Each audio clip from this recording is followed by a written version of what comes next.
actually two elements in your question. Firstly, do we need a legal framework? And secondly, do we need a European legal framework? With regard to the first, you might say, don't we already have general rules that apply to artificial intelligence? There are the ethical guidance documents that have been produced in previous months and years. And is another set of rules not going to hinder innovation?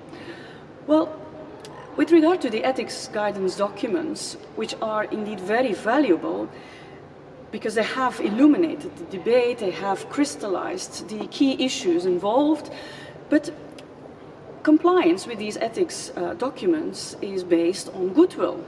So given the huge impact that technologies that we label under the header artificial intelligence may have on our societies, in good terms, yes, but there are also risks that we need to acknowledge. Given that huge impact, it is important to at least reflect on what key elements and principles and values should be that we embed in a binding document.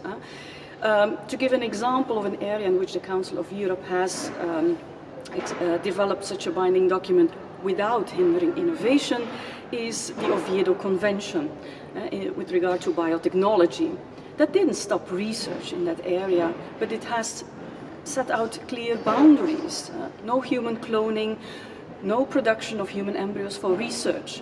And it's likely, it's very feasible that we can come up with something similar in the area of artificial intelligence in order to sustain responsible innovation, the innovation that we want for the good of our societies.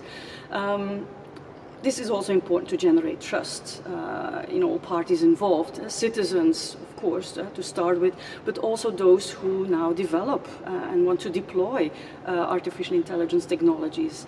For them, it's important to have guidance, and this is the beacon that a legal framework can set out. With regard to the second element in your question, why a European legal framework, I think the answer is obvious.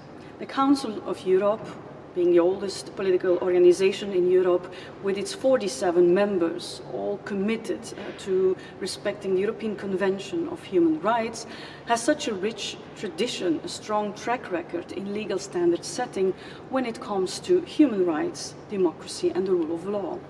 And a lot of valuable work has already been carried out in the different pillars of the Council of Europe.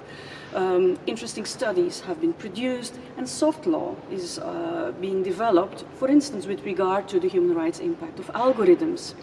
In another pillar, data protection, the Convention 108 has been modernized. So we can build on that in order to see if we can reach consensus over a horizontal framework that would enshrine binding principles that lead the development and innovation in artificial intelligence and for the good of the European citizens.